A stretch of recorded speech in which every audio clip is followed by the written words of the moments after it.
Summer holidays வந்தாச்சு நம்ம GT Holidays வந்தாச்சு. GT Holidays, South India's #1 travel brand. குறைந்த விலை நிறைந்த தரம் தங்கள் தேவைகள் அனைத்தும் ஒரே இடத்தில் ஜெயச்சந்திரன்.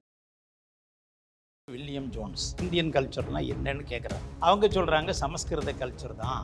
திருப்பி அதை கன்ஃபார்ம் பண்ணிடுறாங்க. எல்லாருமே சொல்கிறாங்க இந்தியன் கல்ச்சர்னா சமஸ்கிருத கல்ச்சர் தான். இந்தியன் கல்ச்சர்னா சமஸ்கிருத கல்ச்சர் தான். அதான் ஒரு 17ஆம் நூற்றாண்டு வரை மக்கள் மத்தியில் இருந்த ஒரு நிலை. ஐரோப்பியர்கள்லாம் கொஞ்சம் கொஞ்சமாக கிரேக்கத்தை விட்டுவிட்டார்கள், லத்தீனை விட்டுவிட்டார்கள், எபிரே மொழியை விட்டுவிட்டார்கள், எல்லாம் சான்ஸ்கிரிட்டை படிக்க ஆரம்பிச்சாங்க. இப்போ ஐரோப்பாவில் இருந்து அமெரிக்காவுக்கு போகுது. அங்கே எமர்சன் ஒருத்தர் இருந்தார். அவர் எல்லாமே சமஸ்கிருதம் தான் சொல்லுவார். மனிதனை 4 கூறாக வெட்டினோம். தலை பிராமணன், அதுக்கு அடுத்த பகுதி வைசியன், அதுக்கு அடுத்த பகுதி சத்திரியன், அதுக்கு கீழ்ப்பகுதியெல்லாம் சூத்திரன்னு சொல்லிட்டு இந்த வர்க்கத்தை ஒரு கிறிஸ்தவர், ஒரு கிறிஸ்தவ பாதிரியார் பேசுகிறாரு. அதுதான் தாய்மொழி, அது தெய்வீக மொழி, அது தேவ பாஷா. மீதி மொழிகள் எல்லாம் நீஷ பாஷா இருக்கின்ற ஒரு கருத்து. மனிதர்கள் பேசக்கூடிய கொச்சை மொழிகள். மண்ணுக்குள்ள இருந்து கிடைக்கிற கல்வெட்டுகள் அதெல்லாம் பார்த்தா தமிழ் மொழி தானே சார். வெட்டு எழுத்துக்கள் அப்படின்னு சொல்லிட்டு தமிழ் மொழி, தமிழ் எழுத்துக்கள் தான் இருக்குது. ஸோ அப்போ தொன்மையான மொழி அப்படின்னு பார்த்தா சமஸ்கிருதத்துக்கு முன்னாடி இருந்த சமஸ்கிருத எழுத்துக்கள் இருக்கணும்ல, ஏன் அது எதுலையுமே இல்லை? மோஸ்ட் ஆஃப் தமிழ் மொழியே இருக்கு. சமஸ்கிருதத்தை விட ஒரு பெரிய மொழி, அழகான மொழி, ஒரு தொன்மை வாய்ந்த மொழி தமிழ் மொழி. அதை வேண்டும்னு மறைக்கிறாங்கன்னு சொல்லிட்டு தமிழ் இலக்கியங்களை சமஸ்கிருத இலக்கியங்களோட ஒப்பிட்டு பார்க்கும் பொழுது தமிழ் இலக்கியம் ரொம்ப முற்போக்குவாத இலக்கியங்களாக இருக்குது. மனிதனுடைய வர்ணாசிரம தர்மத்தை மறுக்கிற இலக்கியங்களாக இருக்குது. அவன் சொல்கிறான் 4 வர்ணங்கள் உண்டுன்னு. வள்ளுவர் சொல்கிறாரு பிறப்புக்கும் எல்லா உயிருக்கும். தமிழ் மொழியை பொறுத்த வரைக்கும் நம்ம லாங்குவேஜுக்கும் நம்ம தமிழ் மொழிக்கு இப்போ கொரியன் எடுத்துக்கலாம், ஜாப்பனீஸ் எடுத்துக்கலாம், அவங்க பேசுகிறதே தமிழ் மொழிகள் வரும். எப்படி நம்ம தமிழுக்கும் அவங்க பேசுகிற லாங்குவேஜஸ்க்கும் தொடர்புகள் இருக்கு? சீனாவோட உள்ள தொடர்பு ரொம்ப அதிகம். ஆமாம். நம்முடைய வரலாறை இப்பொழுது படிக்க வேண்டும் என்றால் நீங்கள் சீன மொழி படிக்க வேண்டும். சீன மொழியில் தமிழ்நாட்டு வரலாறை பற்றிய அருமையான குறிப்புகள் எல்லாம் இருக்குது. உரல் அல்டை மொழிக்கும் தமிழுக்கும் தொடர்பு இருக்குன்னு சொல்லிட்டு கால்டோல் முதல்ல சொன்னார். அதில் குறிப்பாக 3 மொழிகள். ஒன்று ஜாப்பனீஸ் மொழி, இன்னொன்று கொரியன் மொழி, இன்னொன்று ஹங்கேரியன் மொழி. கிரைஸ்ட் பேசுகிற மொழி அரமைக்கு மொழி. அந்த அரமைக்கு மொழியில் தான் அவர் அப்பா அப்பான்னு கூப்பிடுறாரு. இந்த அப்பா தமிழ் அப்பா தான். ஜீசஸ் கிரைஸ்டுக்கு தமிழ் தெரியும்னு சொல்லிட்டு கூட சொல்லுவாங்க. சார், மொழிகளுக்கு தமிழ் மொழிக்கும் பிற மொழிகளுக்கும் இருக்கிற தொடர்பு பற்றி தெளிவான விளக்கம் கேட்கலாம் தான் நாங்கள் வந்திருக்கோம். இப்போ காலமாக பார்த்தா சமஸ்கிருதம் தான் நம்மளோட முதல் மொழி அப்படின்னு சொல்லுவாங்க. அதை தாண்டி பார்த்தா தமிழ் மொழி அப்படின்னு சொல்லுவாங்க. தமிழ் மொழிக்கும் பிற மொழிகளுக்கும் இருக்கிற தொடர்பை பற்றி சொல்லுங்களேன். அதாவது வட இந்திய பகுதியில் ஒரு பெரிய ஒரு ஜட்ஜ் இருந்தார். அவர் வெளிநாட்டுக்காரர், இங்கிலீஷ் பர்சன்.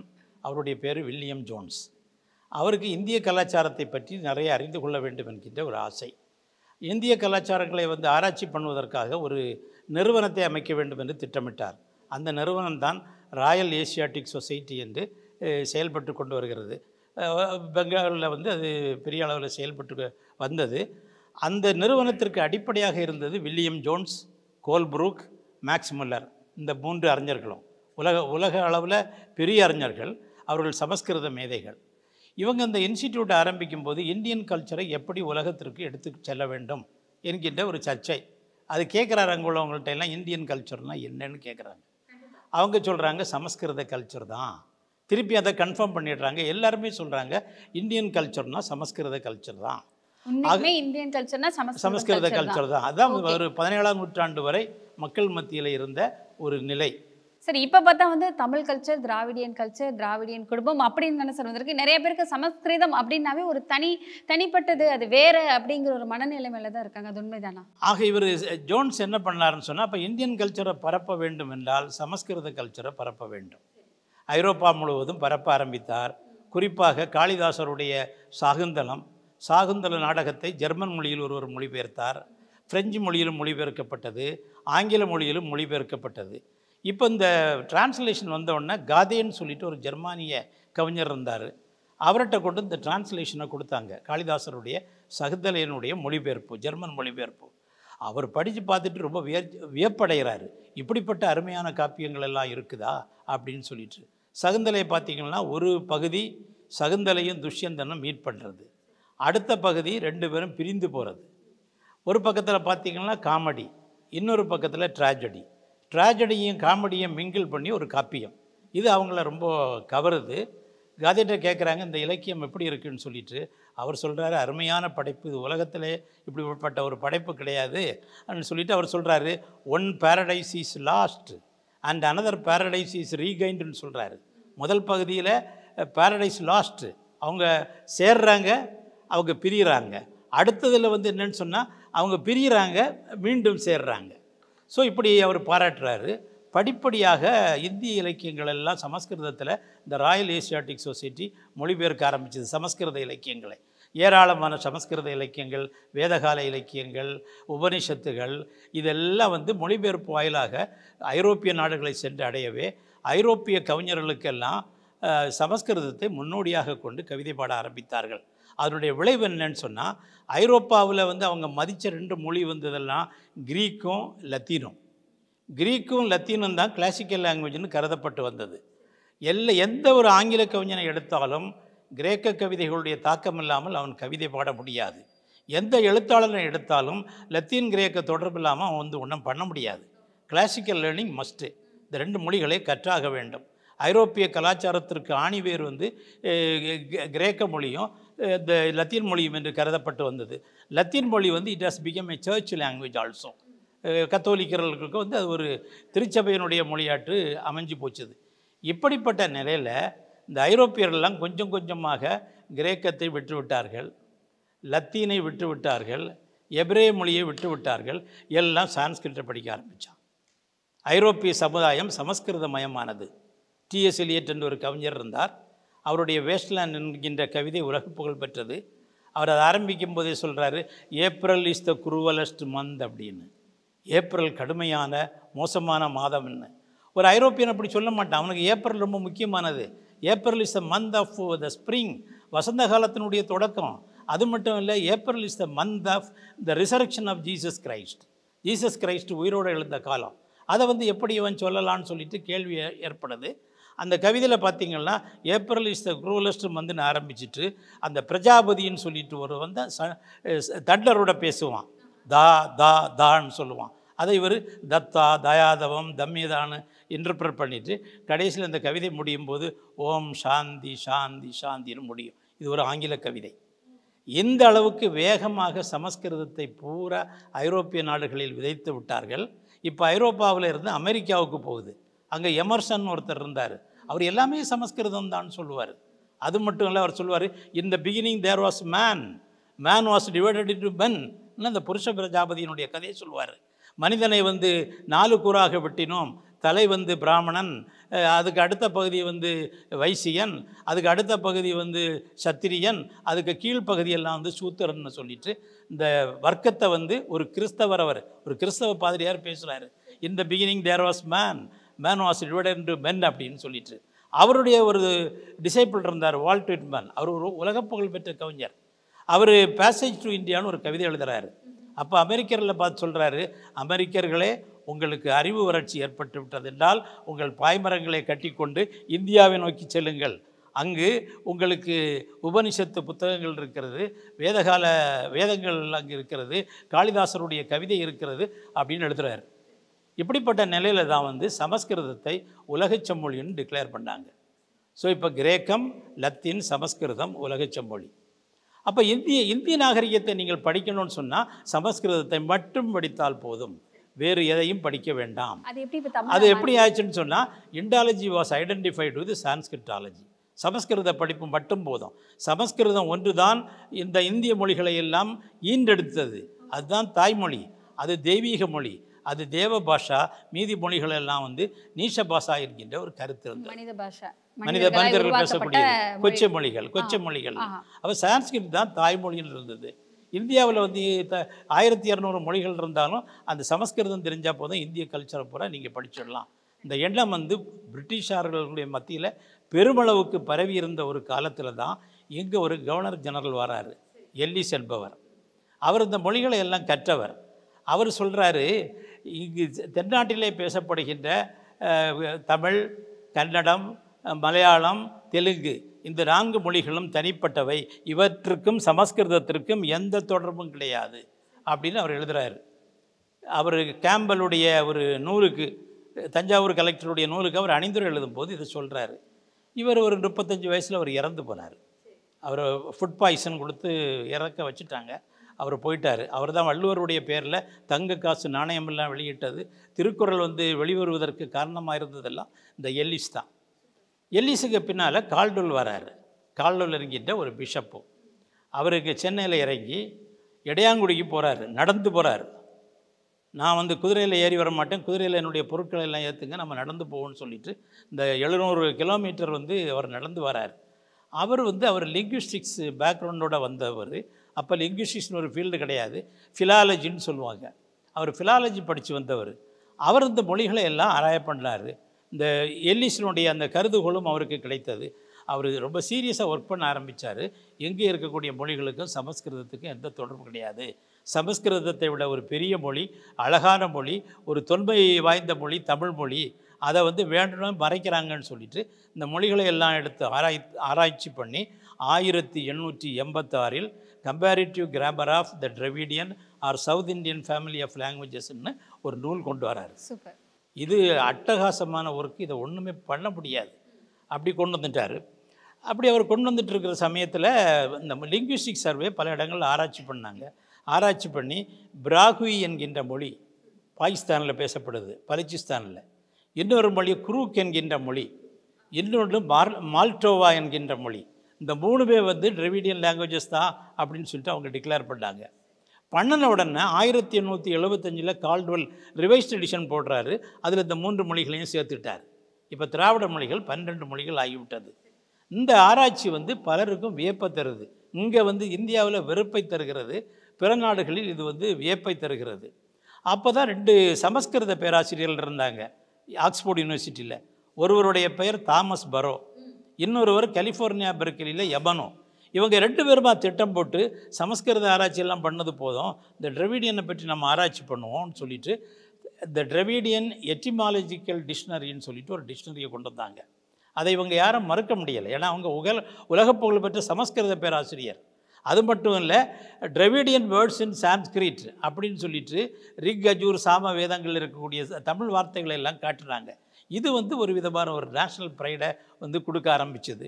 இப்போ திராவிட மொழிகள் முதல்ல 4ன்னு சொன்னார், அடுத்தது இவர் 9ன்னு சொன்னார், அப்புறமா 12ன்னு சொன்னார்.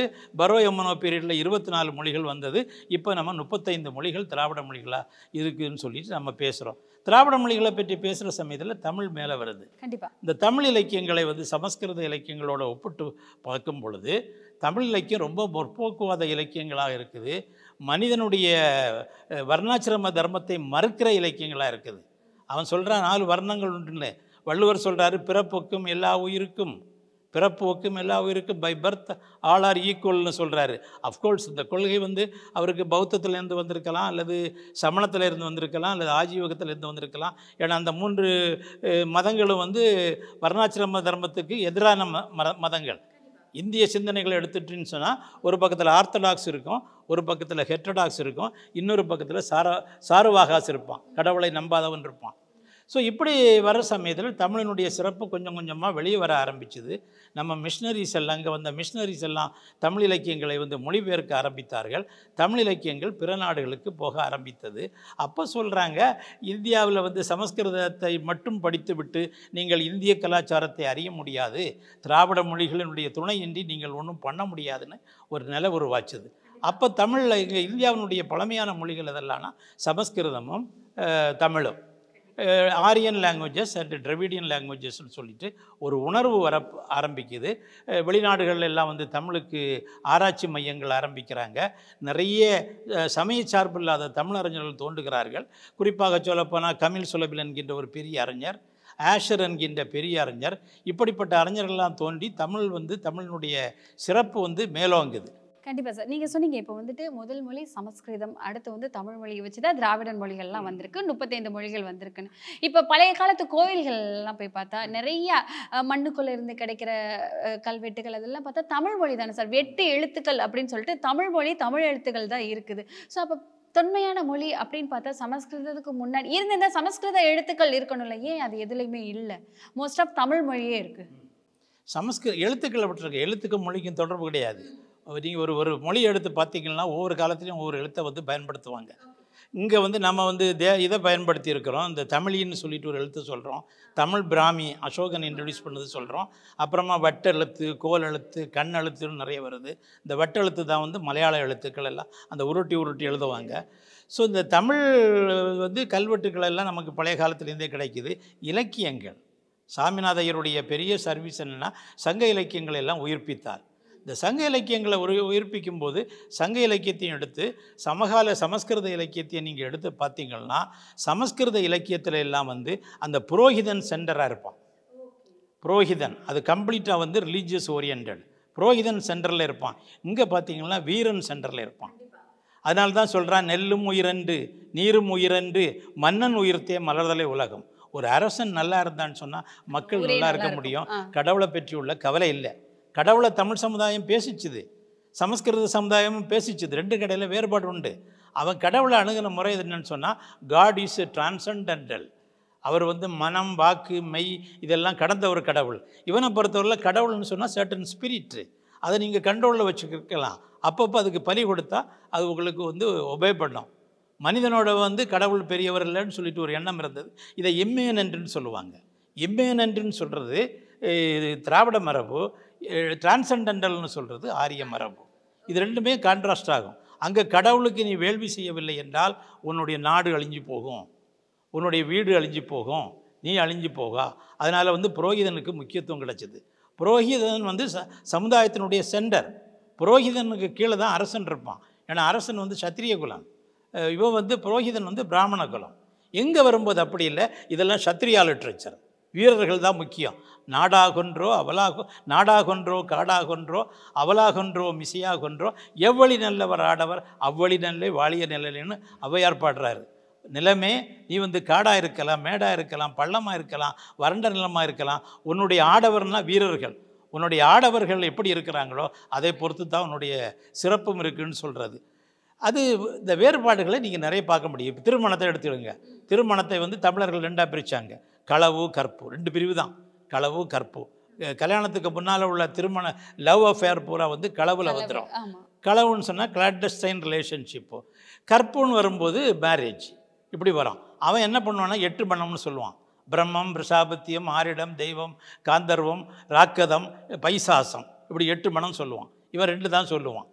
இப்படி நீங்கள் வந்து கல்ச்சருக்கு இடையில வந்து நீங்கள் நிறைய டிஃப்ரென்ஸ் பார்க்கலாம். North Indian culture is different, South Indian culture is different. North Indian கல்ச்சருக்கு வந்து நீங்கள் சான்ஸ்கிரிட்டை தூக்கி வைக்கிறீங்க, இங்கே வந்து நமக்கு தமிழ். ஆனால் என்ன ஆச்சுன்னு சொன்னால் இந்த தமிழ் கலாச்சாரத்தில் பல்லவா பீரியடில் இருந்து சமஸ்கிருதத்துக்கு இவன் இம்பார்ட்டன்ஸ் கொடுக்க ஆரம்பித்தான். தமிழ் கல்வியோடு சமஸ்கிருதத்தையும் சேர்த்தான். ஒரு வீரன்னு சொன்னால் அவன் சமஸ்கிருதமும் தெரிஞ்சிருக்கணும், தமிழும் தெரிஞ்சிருக்கணும்னு ஒரு நிலை வந்தது.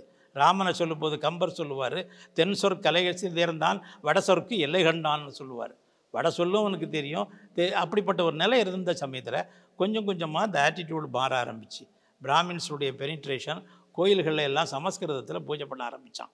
நமக்கு எல்லாமே வந்து 4000 திவ்ய பிரபந்தம், 12 திருமுறைகள் எல்லாம் வந்து அருமையான தமிழில் எழுதப்பட்டது. இதையெல்லாம் ஓரங்கட்டி வச்சுட்டு இவங்க பாடுறதுக்கு மட்டும் இதை பயன்படுத்துறது, பூஜைக்கு வந்து சமஸ்கிருதத்தை இது பண்ண ஆரம்பித்தாங்க. சான்ஸ்கிரிட் வந்து ஒரு ரிலீஜியஸ் லாங்குவேஜ், அது வந்து தெய்வங்களுடைய மொழி. சமஸ்கிருதம் மக்களுடைய மொழி. அதனால் தமிழை வந்து அட்மினிஸ்ட்ரேட்டிவ் நிர்வாகத்துக்கு பயன்படுத்தினான். கோயில்களில் வந்து சமஸ்கிருதம் ஓங்க ஆரம்பிச்சது. அப்புறமா வந்து தமிழை விடவும் சமஸ்கிருதம் உயர்ந்ததுன்னு சொல்கிற ஒரு மரபு ஏற்பட்டது. அதை தமிழர்கள் எதிர்த்தாங்க. நக்கீரர் பாடினதான் ஒரு பாட்டு வரும், குயக்கொண்டான்னு ஒருத்தன் வந்து சொல்லுவானா, தமிழ் சாதாரண மொழி தான், சமஸ்கிருதம் தான் பெரிய மொழின்னு.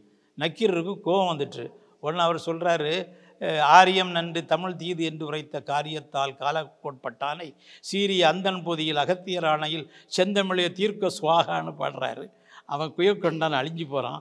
அப்புறமா வந்து எல்லாரும் சொல்கிறாங்க அவனுக்கு உயிரோடு எழுப்பணும், உயிரோடு எழுப்புறாரு. இப்படிப்பட்ட செய்திகள் எல்லாம் நமக்கு நிறைய வரும். இதெல்லாம் தொகுத்து பார்க்குற சமயத்தில் சமஸ்கிருதத்தினுடைய சிந்தனை போக்கு வேறு, திராவிடர்களுடைய சிந்தனை போக்கு வேறு என்பதை நம்ம கண்டுகொள்ள முடிகிறது. நான் கூட ஒரு புத்தகம் போட்டிருப்பேன், Tamil identity and resistance to சான்ஸ்கிரிட்னு. காலந்தோறும் எப்படி தமிழ் அந்த இதெல்லாம் இருந்தது, ஆனால் சமஸ்கிருதம் செத்த மொழியாக போயிடுது. சமஸ்கிருதம் வந்து it is only a classical language. But நமக்கு வந்து அதுக்கு ஒரு ஸ்டேட்டஸ் தான் உண்டு, கிளாசிக்கல் ஸ்டேட்டஸ். தமிழை பற்றி நம்ம பேசுகிற சமயத்தில் தமிழ் மொழிக்கு 2 ஸ்டேட்டஸ் உண்டு, டியூவல் ஸ்டேட்டஸ். ஒன்று வந்து கிளாசிக்கல் தமிழ், இன்னொன்று வந்து modern Tamil. A language vibrant with life, உயிரோடு உலவுகின்ற ஒரு மொழியாக தமிழ் இருக்குது. அது சமஸ்கிருதத்துக்கு இல்லை. கிரேக்க மொழியை வந்து இந்த டியூவல் இதில் வரும். கிரேக்க மொழி பேசப்படுகிறது, அது அதே சமயத்தில் செம்மொழியாகவும் இருக்குது. லாட்டின் வந்து பேசப்படவில்லை, அந்த இடத்துல இட்டாலியன் லாங்குவேஜ் வந்துடுது. லாட்டின் வந்து கிளாசிக்கல் லாங்குவேஜ். தமிழுக்கு இருக்கிற ஒரு சிறப்பு என்னன்னு சொன்னால் Tamil is both A classical language and a living language. So Tamil மொழியை பொறுத்த வரைக்கும் நம்ம லாங்குவேஜுக்கும் நம்ம தமிழ் மொழிக்கும் இப்போ கொரியன் எடுத்துக்கலாம், ஜாப்பனீஸ் எடுத்துக்கலாம், அவங்க பேசுகிறதுலேயும் தமிழ் மொழிகள் வரும். எப்படி நம்ம தமிழுக்கும் அவங்க பேசுகிற லாங்குவேஜஸ்க்கும் தொடர்புகள் இருக்குது? அதாவது தமிழர்களை பற்றி சொல்கிற சமயத்தில் இவங்களை வந்து ஒரு சீஃபேரிங் ரேஸ்ன்னு சொல்லுவாங்க, கடல் கடக்கிற ஒரு இனம். 2 விதமான இனங்கள் இருந்தது. நார்த் இந்தியன்ஸை பொறுத்தவரையில் வந்து அவங்க கடலை கடக்கக்கூடாது, கடலை கடந்தால் அது தோஷம். அந்த தோஷத்தை தீர்க்கறதுக்கு நீங்கள் பெரிய இதெல்லாம் வந்து காம்பன்சேஷன் மெஷர்ஸ் எல்லாம் எடுத்தாகணும். அந்த தோஷத்தில் போய் மாட்டிட்டிங்கன்னா கஷ்டம். அதனால் கடலை கடந்து போக மாட்டான். இன்றைக்கி கடலை கடந்து போகிறது தோஷம்தான். அதுக்கு சில நிவர்த்திகள் எல்லாம் வந்து பண்ணுவாங்க. தமிழன் அப்படி இல்லை, இவன் கடலோடிகள். தொடக்கத்துலேருந்தே கடலோடிகள், திரைக்கடலோடியும் திரவியம் தேடுன்னு. ஆனால் இவங்க நில எல்லையை சொல்லும்போது சொல்லுவாங்க, வடவேங்கடன் தென்குமரி ஆயிடை தமிழ்கூறு நல்லுலகுன்னு. அது எப்பவுமோ ஒரு காலத்தில் இருந்திருக்கலாம். ஆனால் தமிழர்கள் வந்து இந்த தடைகளை எல்லாம் உடைத்து விட்டு பல நாடுகளோடு வணிகம் செய்ய ஆரம்பித்தார்கள். அது ரொம்ப முக்கியமானது. முதல் ஸ்டேஜில் பூரா வந்து வணிகர்களாக போனார்கள். இங்கே உள்ள பொருட்களை எடுத்துக்கொண்டு அங்கே விற்கிறது, அவங்க இங்கே வர்றது. தமிழ்நாடு வந்து ஒரு நல்ல ஒரு மார்க்கெட்டிங் ஏரியாவாக இருந்திருக்குது. அதனால் இங்கே வந்து நம்ம பார்த்திங்கன்னு சொன்னால் யவனர்களை பற்றிய குறிப்பு நிறைய வரும். யவனர் தந்த நன்கலம் அதுன்னு சொல்லிட்டு ஒரு குறிப்போடு வருவாங்க. யவன கப்பல்கள் வரும்போது அது தங்கத்தை கொண்டு வருது, முசிறிக்கு வருது, தொண்டிக்கு வருது. அது கப்பலில் வந்து தங்கத்தை கொண்டு வந்து மிளகுன்னு சொன்னால் அந்த பெப்பர் இருக்குது பாருங்கள், பெப்பர் எடுத்துகிட்டு போகிறான். நல்ல மிளகுன்னு சொல்லுவீங்க. நல்ல மிளகுன்னு சொன்னால் அது கருப்பாக இருக்கும். கருப்புக்கு நல்லன்னு பேர் தமிழில். இது பாம்பை பார்த்ததுக்கு நல்ல பாம்புன்னு சொல்கிறாங்க. அது இன்னும் உங்களுக்கு ஃப்ரெண்ட்லியாட்டாக இருக்குது. அது வந்து கருமை நிறத்தோட லிங்க் பண்ணுறது. நல்ல தங்கால் கதையெல்லாம் பார்த்துருப்பீங்க. நல்ல மிளகுன்னு சொல்லுவோம். நல்ல மிளகுனா கருமிளகுன்னு அர்த்தம். இந்த மிளகுக்கு ரொம்ப ஒரு டிமாண்ட் இருந்தது. அதுபோல் இந்த வாசனை பொருள்களுக்கு ரொம்ப டிமாண்ட் இருந்தது. ஏலம், இலவங்கம், இப்படிப்பட்ட பட்டைகள் இது எல்லாம் ரொம்ப இருந்தது. அதனால் கப்பல்கள் நிறைய வர ஆரம்பிச்சது. இந்த கப்பல்கள் வரும்போது யவனர்கள் வந்து வட இந்தியாவுக்கும் போயிருக்கிறாங்க, தமிழ்நாட்டுக்கும் வந்திருக்கிறாங்க. இதில் என்ன பிரச்சனைனா, எப்படி அவங்க வட இந்தியாவுக்கு போன யவனர்களை நீங்கள் எடுத்து ஸ்டடி பண்ணிங்கன்னா அவங்க எல்லாம் கிரீக்கிலேருந்து போனவங்க. எனக்கு நிலவழி பாதை இருக்குது, அவன் கடலை கடக்க மாட்டான், நிலவழியாக போய் வணிகம் செய்ய ஆரம்பித்தான். அதனால் வந்து வட இந்தியர்கள் எங்கேயாவது யவனர்னு குறிப்பிட்டால் அது வந்து கிரேக்கர்கள். இந்த பேர் எப்படி வந்துன்னா, கிரீட் பக்கத்தில் ஒரு தீவு, அந்த தீவுக்கு பேர் அயோனியா. அந்த அயோனியாவிலிருந்து வந்தவங்களெல்லாம் யவனான்னு சொல்லிட்டு இருந்தான். நம்ம யவனர்கள்னு குறிப்பிடும்போது கிரேக்கர்கள் அல்ல, ரோம நாட்டு மக்கள். ரோமர்கள் எப்படி வருவாங்கன்னு சொன்னால், எகிப்து பக்கத்தில் இருக்கக்கூடிய அலெக்சாண்டரெல்லாம் வருவான். அலெக்சாண்ட்ரியாவிலேருந்து கப்பலில் இங்கே நேரம் வந்துடுவான். யவனர்கள் தான் இங்கே நிறைய வந்துட்டு இருந்தாங்க. யவனர்களுடைய பாவை விளக்கை பற்றி குறிப்பு வருது. அந்த ஒரு பொண்ணு கையில் வந்து அந்த விளக்கை வச்சுட்டு இருக்கிறது, அது அந்த யவனர்களுடைய பாவை விளக்கு. அதை பற்றி உள்ள குறிப்பு நமக்கு நிறைய இருக்குது. யவனர்களுடைய கப்பல்களை பற்றி குறிப்பு இருக்குது. அந்த ஔவையார் ஒரு அரசன்ட்ட போய் கேட்பா, நீ எனக்கு வந்து கல் தரணும், ஆனால் கல்லுனா ஓங்கல் இல்லை, அங்கே யவன நாட்டிலேருந்து வந்த கல்லை எனக்கு பெண்கள் ஊற்றி கொடுக்க எனக்கு கொடுக்கணும்னு சொல்லுவான். யவனர் நன்கலந்தந்த தன்கமல் தேரல்னு சொல்லுவான். அந்த தேரல் வந்து யவனர்கள் வந்து கலமடியாக கொண்டு வந்தது. கலம்னா என்னது? கப்பல். அதான் அப்புறமா கேலின்னு சொல்லிட்டு மாறுது இது ஆங்கிலத்தில். இந்த களத்தில் வந்து அந்த எடுத்துகிட்டு வராங்க. இப்படிப்பட்ட இந்த ட்ரேடு சம்பந்தமாக வந்து பெரிய அளவுக்கு வந்து தொடர்பு ஏற்பட்டது. நமக்கு மேலை நாடுகளோடு மட்டும் இல்லை, ஆசிய நாடுகளோடு, ஜப்பானோடு நமக்கு தொடர்பு இருந்தது. நமக்கு நிறைய வந்து தொடர்பு கொரியர்களோடு இருந்தது. சீனாவோட உள்ள தொடர்பு ரொம்ப அதிகம். நம்முடைய வரலாறை இப்பொழுது படிக்க வேண்டும் என்றால் நீங்கள் சீன மொழி படிக்க வேண்டும். சீன மொழியில் வந்து தமிழ்நாட்டு வரலாறை பற்றிய அருமையான குறிப்புகள் எல்லாம் இருக்குது. ஆனால் diplomatic relationship between Tamil Nadu and China is very horrible. அதனால் சைனா அறிஞர்கள் எல்லாம் நம்ம அதிகம் கூப்பிடுறதில்லை. நாங்கள் ஏதாவது 1-2 பேரை கூப்பிட்டு நிறைய தகவல் போதி தர்மா அங்கே போயிருக்கிறாரு. போதி தர்மாவுக்கு முன்னால் ஒரு 300 துறவிகள் போனதுக்குள்ள எவிடன்ஸ் இருக்குது. இந்த துறவிகள் எல்லாம் வந்து இந்த மெர்ச்சன்ட்ஸ் இருக்கிறாங்க பாருங்கள், வணிகர்கள், அவங்களோட சேர்ந்து போவாங்க. அப்படி பௌத்தமும் இந்த வணிகமும் வந்து ஏராளமான தொடர்புகளை ஏற்படுத்தியது. அது பின்னால் வந்து சவுத் ஈஸ்ட் ஏஷியாவில் நிறைய தொடர்பு, இந்தோனேசியாவோட தொடர்பு. மணிமேகலை காப்பியத்தை எடுத்து படித்து பார்த்தீங்கன்னு சொன்னால் இந்த தென்கிழக்கு ஆசிய நாடுகளோடு நமக்கு இருந்த தொடர்பு கிடைக்கும். சயாமோட தொடர்பு இருந்தது. சயாம் தான் இப்போ தாய்லாந்துன்னு நம்ம சொல்கிறோம். அதுபோல் வந்து சிங்கப்பூரை வந்து அரிநகர்னு சொல்கிறான் மணிமேகலையில். அரிநகர் யாதுன்னு சொல்லிட்டு நமக்கு தேடி கண்டுபிடிக்கும் போது சிங்கப்பூரை வந்து டிரான்ஸ்லேட் பண்ணியிருக்கலாம். அரின்னு சொன்னால் சிங்கம், அரிநகர்னு சொல்லிட்டு சொல்கிறான்.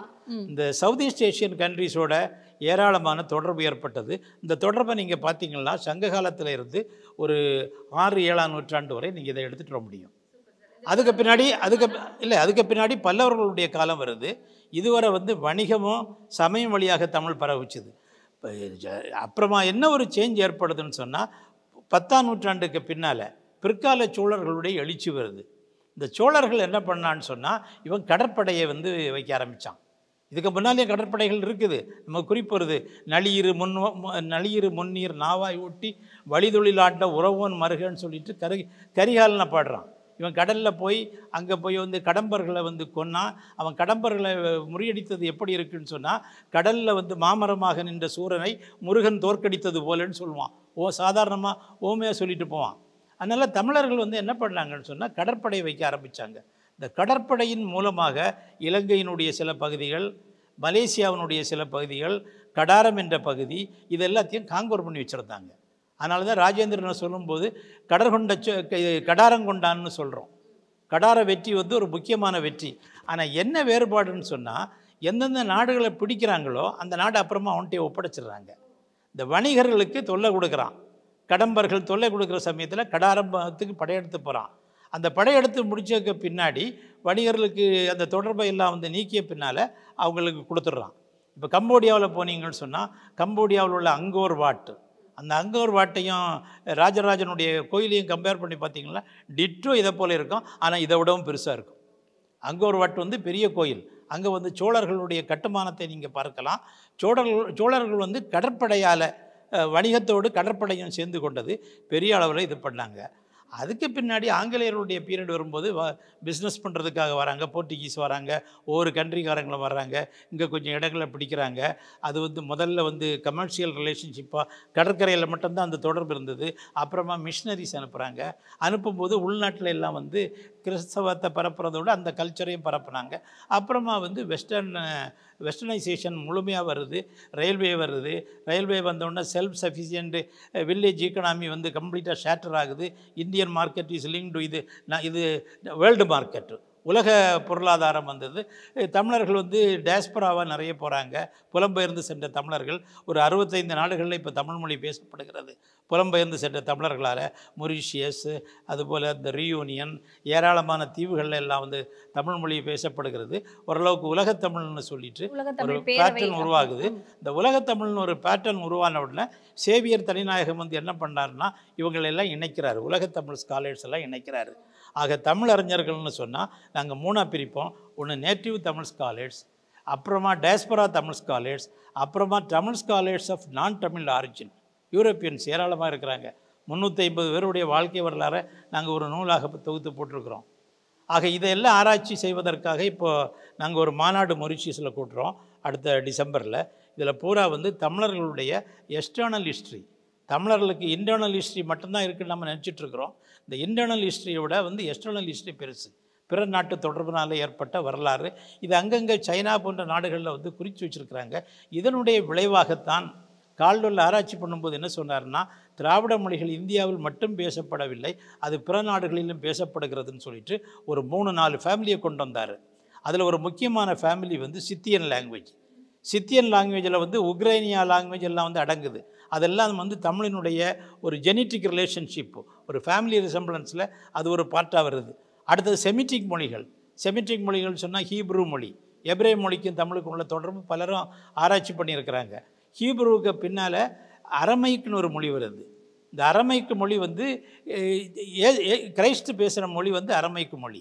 அவருக்கு ஹீப்ருவும் தெரியும், அரமைக்கு மொழியும் தெரியும். அமெரிக்கன் அந்த அரமைக்கு மொழியில் தான் வந்து அவர் அப்பா அப்பான்னு கூப்பிடுறாரு. இந்த அப்பா தமிழ் அப்பா தான்.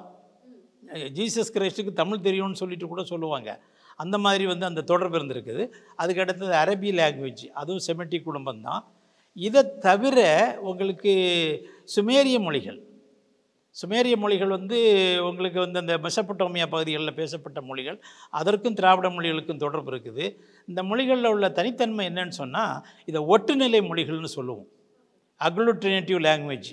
ஒரு ரூட் இருக்கும், அந்த ரூட்டுக்கு அடுத்தது டென்ஸ் மார்க்கர் வரும், அதுக்கு அடுத்தது ப்ரினாமினல் டெர்மினேஷன் வரும், அதுக்கு அடுத்தது வந்து பிஎன்ஜி வரும்.